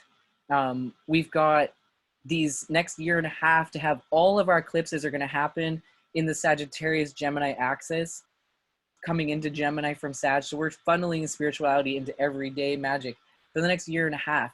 And the eclipses, when you have they come in pairs. And again, this is another polarity thing. They'll come in pairs. They happen on the polarity the nodes of the moon are on, and they open up a portal of change and transformation, and then they close it. So when we have these eclipses in the next year and a half, it's in Sag Gemini. We're in a collective evolution in that archetype and along that axis together to bring in spiritual reality for practical everyday magic and take care of humanity needs. There's a lot of Gemini, is a lot of the lovers work, which is this work, the astral radial work, coming to wholeness, but it's also coming into threads and community. It's that mycelial magic and finding your place in the whole and being able to like be a messenger for like, you know, a way shower, but the messenger energy, the storyteller. What stories are we telling? What's our story? For one, right? And then also, what's reality? We're translators here. So the more we're awakening to that, next year and a half with the Gemini archetype it's going to be really exciting. So I wanted to show this tool that I find really useful for finding a place in community. It's called ecosystem mapping. And you can see that it's about mapping our roles in a social change ecosystem. This is the Building Movement Project. And they, okay, hold on. That's just, they look at different roles and they've created these like cool tools to find your place. So, you know, we just all have to do this. I want to create local maps of actual edges to tend in the social justice movement that are helping myself and others stay a little more in relationship, because I think we need to use the star maps to come back more into presence and relationship, and then we need to actually weave into our community. And so some of these tools are really useful. This, you could even look at astrology and bridge it with some of these terms, like experimenter, frontline responder, visionary builder, caregiver, disruptor, healer, storyteller, guide, weaver. Like these, you could definitely do some astrology work and tap into like what signs and planets are really here at the core of your story and giving you meaning and feeding you reclaiming power. And just look at where's you want to plug in to the social justice ecosystem that also feeds you. Because we're in relationship, folks. We can't write ourselves out. We have to be part of it. We have to look at who we are and what we bring and where our gifts are going to best show up and what's going to serve us feeding our true story and what we're here to really do, what edges we really work. So I want to share that. There's these awesome, they have this whole thing where they like go through like frequently asked questions. Okay, wait, no. They ask you questions, they describe the roles, and then they ask you all these questions about like, that help you figure out which ones you are. And so I find this, yeah, here we go. In your role, see, what is the impact of playing these roles on you? See, there's great questions.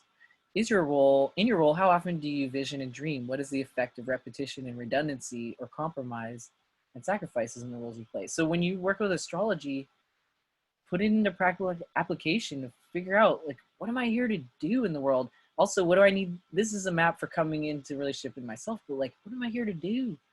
And like, not just that, but what are the complications in that story? You know, what do I need to really, what's going to feed power and transformation or evolution personally, collectively, you know? How does your role connect you with your privilege and power? For example, are there roles where you might be taking too much space or not enough? Which roles provide positional authority and power that you, what are the effects? So this is like ways that you can look at the actual worldly manifestations of the Pluto-Saturn dynamics that are really accessing and informing your identity and like your sense of self in the world. Yep. Anyways, this is such a cool tool. I'm stoked by these people.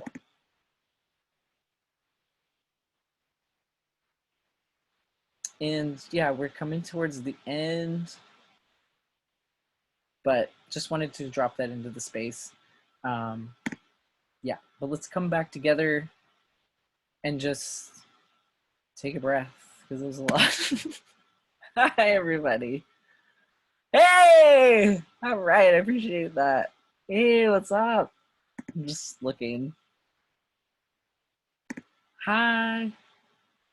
So this will be recorded. You can contact me for any more information or clarifications. I love this stuff. And I can send you like PDFs of things. Just kind of take a breath for a minute and invite anybody to share reflections, thoughts, questions, anything.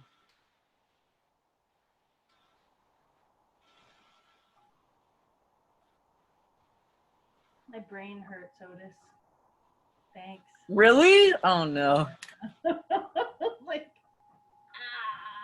ah. That's Okay, good. are you feeling like it was hard, it was just too much information? That was a lot. No, because there's basic principles. Yeah. So the rest is just kind of the details and like applying and sort of thinking it through. Yeah. I'm super excited, and I'm super excited because I'm working with the divine twin. So it's kind of like the perfect Yeah. tool for that.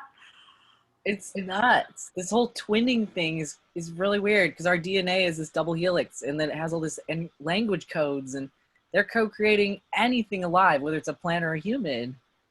The divine twin is just part of living reality. It's weird. Yeah. Yeah. Thank you so much. Yeah. Yeah, thanks. I actually don't know very much about astrology coming into this, and I found this. There was a lot of data. And it took me a while to catch up with the terms, but I'm really excited about this idea, and I want to go learn more now. So thank you so Cool. much. Ah, I'm glad. Yeah, I think there's a lot you could talk about with the signs in the terms of the actual stories that they're telling and like that are weaving through your life. But that's a whole connection with myth and a whole other bunch of ancestral good witchy stuff, and it's just a journey because it weaves into your personal story. It's such a trip. It just is really trippy. This is a map. Yeah. But it's like your life. It's a like living map. Also, it is alive because if you put the transits in, that shows what's aspecting you currently. So then it's this whole other level of conversation. It's just a living map. It's a trip. But it's a map for your evolution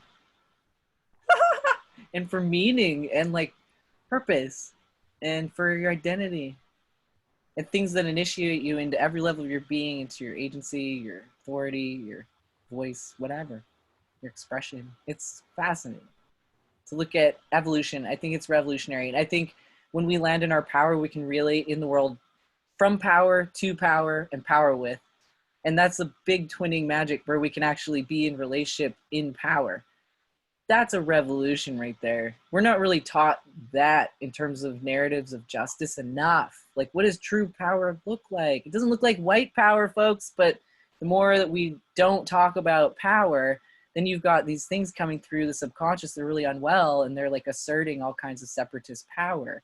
I don't even really love that coming through my beloved queer community because, you know, we come through and any power over thing and any hierarchy that's getting created is the same old thing. Like, that's what's cool about this. These maps are old and they're still so relevant because the same old stuff everywhere. Like, if you look at what the 13 grandmas are saying in the world, they're like, this hierarchical misogynist dominator culture is happening in every continent of the globe. And you're like, oh my God, like, we're dealing with white supremacy here in colonial Canada and United States.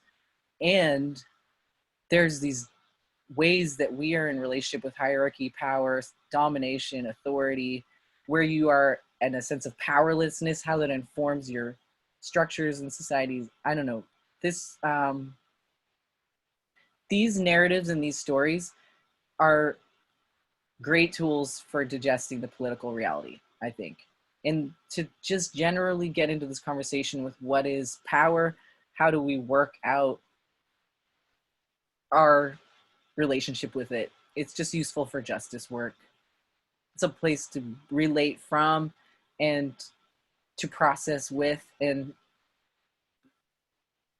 these stories of challenge through all the signs and planets that the stars are telling, they're these ancient stories of oppression and coming into liberty that are old.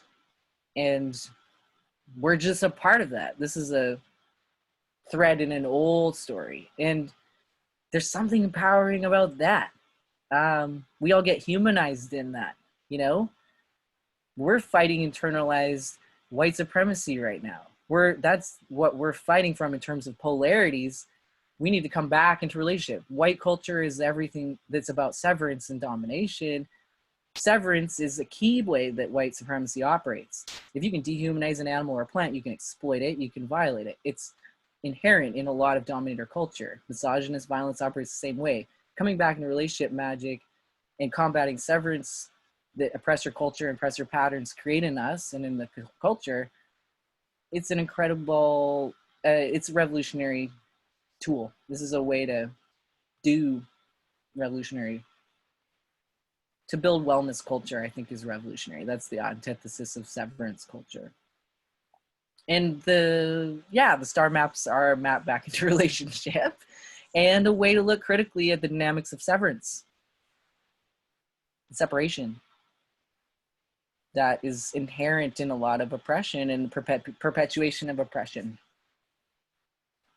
So Notice as you, because I think that you talked about that, like this workshop for you, there's like, this is a little bit of a coming out or like a next thing emerging for you, bringing it into community. And I'm just curious if there's like how we track, like if there's ways that we can support you in your work, or maybe I'll speak for myself, that I can support you in your work, and also like how we kind of track what you're up to and that kind of stuff.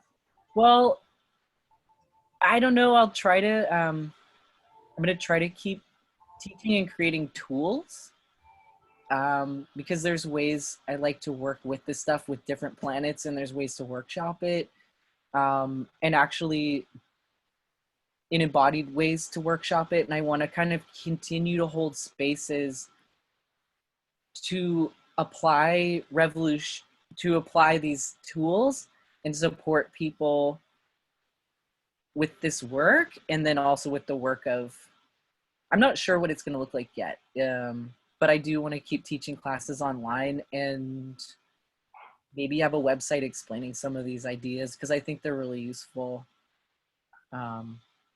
But yeah, I'm not sure yet. But I do have a website where I practice Chinese medicine, astrology, tarot.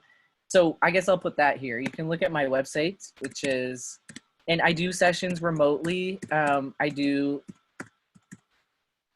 oh wait, this was just me to one, hold on. Let me try that again. I just sent one private message, I don't know why. But yeah, I love doing this, and I will try to make myself teach more and arrive here in this plane. I'm really trying to make up for lost time. But yeah, trying to organize stuff, focus it, teach it, do my work. So yeah, I want more. I'll try to create more ways that happens. But you can contact me through my website, and I do have a little blog write-up where I write a little bit about this stuff, and I like maybe need to work on that, and you can just like contact me for work or questions. I'm going to try to offer more classes. Yeah. You like it? You guys like it? Ah! This is really scary. Hi, Rachel. Hi, Bramble. Thumbs up. You like it? Jane, you like it? Hi, Suzanne. It's so good to see everybody. Thanks for coming. Can I do an announcement? Otis? Do you mind if I